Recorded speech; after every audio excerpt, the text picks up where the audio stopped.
우리 열조가 애굽에서 주의 기사를 깨닫지 못하며 주의 많은 인자를 기억지 아니하고 바다 곧 홍해에서 고역하였나이다. 그러나 여호와께서 자기 이름을 위하여 저희를 구원하셨으니 그 큰 권능을 알게 하려 하심이라. 이에 홍해를 꾸짖으시니 곧 마름에 저희를 인도하여 바다 지나기를 광야를 지남 같게 하사 저희를 이제 줄쳐놓습니다. 이제 여기서 인용하는 말이요. 그 미워하는 자의 손에서 구원하시며 그 원수의 손에서 구속하셨고. 그러니까 홍해 바다를 나오는 것과 미워하는 자 원수의 손에서 구속하시는 것은 관계가 있는 것이지, 역사상으로. 여기서 지금 누가복음 인용하는 말이기 때문에 저희 대적은 물이 덮음에 하나도 남지 아니하였도다. 그러니까 이스라엘의 대적은 역사상에는 바로와 바로의 마병되지요. 그런데 그들의 손에서 건져냄을 받는 것이 미워하는 자의 손, 원수의 손에서 구원받는 것이죠. 이에 저희가 그 말씀을 믿고 그 찬송을 불렀도다. 출애굽기 16장에 이제 그 모세의 노래, 어린 양의 노래가 나옵니다. 15장이죠. 그렇게 됩니다. 자, 다시 누가복음 2장으로 다시 돌아갑니다. 자, 그래서 71절에 우리 원수에게서와 우리를 미워하는 자의 모든 손에서 구원하시는 구원이라. 이 말씀은 예표상으로는 출애굽을 하신 것과 관계가 되지만 실제 역사에서 구속이라고 하는 것과 구원이라고 하는 것은 두 단계가 있어서 출애굽을 했을지라도 광야를 거쳐서 가나안 땅에 들어간 하나님의 백성들이 다시 우상 숭배에 빠짐으로 바벨론이라고 하는 나라로 다시 사로잡혀 가게 되죠. 그러면 다시 나와야 되겠죠. 이제 홍해에서만 나온 건 완전한 구원이 분명히 아니죠. 계단 분말 잡은 건 완전한 구원이 아니다 이거예요. 나왔지만 광야에서 얼마든지 죽을 수가 있어요. 영의 구속을 받았을지라도 광야에서 얼마든지 엎드러져 죽을 수가 있어요. 가나안 땅에 들어갔는데, 가나안 땅에 들어갔지만, 예표상으로는 들어간 거예요. 들어갔지만 다윗 왕국 백성들이 되었지만 다시 타락해서 바벨론으로 또 사로잡혀 갑니다. 역사상으로 보면 바벨론에서 다시 돌아온 사람들만이 남은 자단 말이에요. 사람들이 이제 그들만 구원을 얻는 거예요. 이렇게 성경에서 구원이라고 하는 것은 3단계로 말하고 있고 굉장히 그렇게 간단한 게 아니에요. 믿기만 하면 다 구원받는다. 이것만 너무 세뇌되다 보니까 복음을 너무 와전시키는 거예요, 지금요. 그럼 이제 이런 얘기를 하면 그렇게 어려워가지고 어떻게 구원을 받겠냐고. 그러면요, 구원받기가 어렵죠. 구원받기가 어렵습니다. 예. 대나무 때나 막 성당 예배당 다니면서 불러고 뭐 할렐루야 한다 해서 구원받는 게 절대 아니에요. 뭐 우리만 구원받았다고 따따 붙다고 한다 해서 구원받는 게 아니에요. 절대 그렇지 않아요. 마음에 믿어졌으면 그 믿음이 결국 나를 구원하는 최종적인 지점에까지 대단해야만 구원인 거예요. 예, 하나님의 영광 앞에까지 내 영혼이 가야 되는 거예요. 그래야 구원인 거예요. 자, 그래서 이제 여기 구원이라고 하는 것은 이처럼 단계를 성경에서는 제시하는데 여기서는 시가로 말을 하고 있기 때문에 찬송 시니까 이렇게 사실은 쉽지 않은 말들이 이제 포함되어 있는 거예요.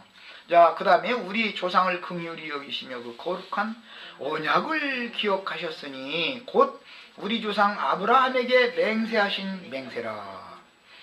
아브라함에게 맹세하신 언약은 세 단계가 있습니다.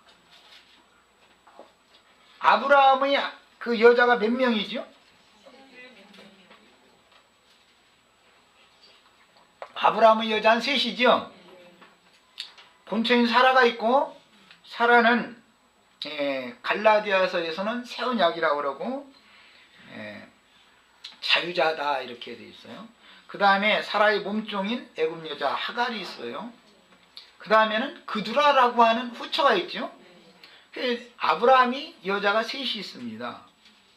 그러니까 아브라함과 언약을 맺을 때도 여자와 언약을 맺는 거니까 세 단계로 언약을 반드시 맺겠죠. 첫 번째는 티끌같이 많은 자손을 주겠다. 약속이 여기 하나님이 주신 약속입니다. 티끌 같은 자손 많이 둬야 소용 있어요, 없어요? 티끌 인생이라는 건 버림받기 마련이죠. 육체로 구원받았다고 즉 말하자면 죄산 받고 거듭났다고 해야 소용없어. 소용없는 거예요. 그거 붙들기 딱 큰일 난단 말이야. 그렇다 이거야. 그 시작도 안 되면 안 되지만 예. 티끌같이 많은 자손을 아브라함이 자손을 주시겠다는 맹세가 그 약속이 있었지만 두 번째 약속에는 하늘의 별과 같은 자손을 주겠다라는 약속이 주어지고 마지막으로는 바닷가의 모래와 같은 많은 자손을 주겠다는 세 가지 약속을 3단계로 하죠. 그러면 결국 계시록에서는 최후로 거룩한 성 하늘의 새 예루살렘에 들어간 자들은 하늘의 별과 같은 자녀들만 당연히 들어가겠죠. 티끌 같은 약속을 받은 사람들은 그건 말할 필요도 없는 거니까 이건 육에 속한 사람들이니까 필요도 없는 일이고 바다의 모래가에 모래와 같이 많은 자손들도 다 소용없다 이거예요. 결국은 최종적으로는 남은 자만 구원을 얻는 거예요. 그러니까 하나님께서 그 나라를 주시기를 기뻐하는 자는 적은 무리인 것이지 오늘날 세상교회에서 말한 것처럼 그렇게 큰 무리가 아니다 이거예요. 많은 무리가 아니다 이거예요. 그걸 아셔야 됩니다. 그 이제 막 이런 얘기를 하면 말이에요. 그럼 너희만 구원받으냐 말이에요. 말을 그냥 구원을 어렵게 만든다고. 어렵습니다. 구원이라는 게 쉬운 게 아니에요.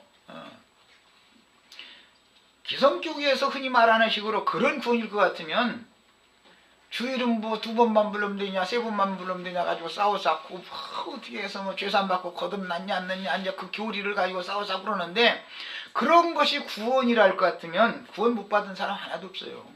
그런 사람들이 하라는 대로 하고 나서 그 다음에 가서 세상에 가서 개처반으로 살다 죽어도 구원은 구원이니까 이제 그들이 말하는 대로 하자면 과연 그렇겠는가를 한번 생각해 봐야 돼. 얘기를 길게 할 필요도 없어요. 그거는요. 그것이 과연 완전한 구원이겠냐 이 말이에요.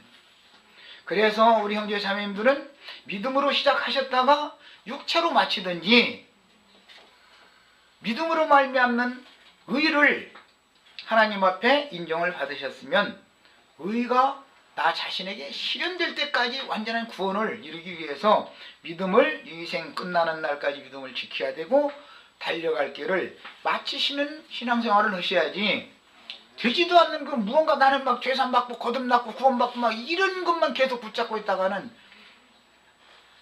다행히 이 땅에 우리가 생존세계에 있는 때 이런 다른 그들의 그 편코 쉽게 받는 구원이 아니라고 하는 가르침을 받을 때 속에서 뒤틀리더라도 이 생에 생존세계에 있는 동안은 돌이켜서 완전한 구원에 나갈 수 있는 길이 아직은 남아있지만 만약에 그런 구원 붙잡고서 멋대로 행하고 육체대로 행하고 이렇게 하나님의 은혜를 만홀히 경홀히 여기고 육체대로 멋대로 행하는 인생 살고 신앙생활 멋대로 하다가 나름대로 신앙생활 잘한다고 하지만 그렇게 하다가 이 생을 끝나는 날을 당하면은 전혀 생각지도 않은 판결이 딱 나오면 어떻게 할 거냐 이 말이에요.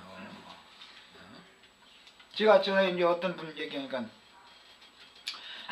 그것이 구원이라고 할지라도 손해할 건 하나도 없다. 온전한 구원에 나간다라는 말을 믿기 싫어도 어쨌든 받아들이면 손해할 것은 없지 않냐 이거예요. 뭐가 손해날 거 뭐가 있어. 그런데 엉뚱한 사람의 교훈에 초보의 도에 계속 붙잡혀 있다 보면은 이 생을 끝나는 날까지 그런 신앙생활 그런 모임에 계속 참석하다 보면 큰일 난단 말이에요. 그 다음에 가서는 돌이킬 기회가 없잖아요. 어떻게 할 거예요. 그래서 주님은 반드시 의로 공의의 집행자이시기 때문에 의로 심판을 하실 때 그가 이 생에 살아서 그 몸으로 행한 바대로 그 행한 대로 갚는다는 것이 하나님의 공의 심판이에요. 어떤 신앙생활을 했느냐가 이렇게 중요하단 말이에요. 자, 시간이 돼서 여기까지 하고 오후 시간에 남은 말씀들을 또 더 나누도록 하겠습니다. 오후 시간에 형제님들이 이제 큰 줄기는 사실은 다 잡았으니까 형제님들이 말씀 나누시면 됩니다. 기도하고 마칩니다.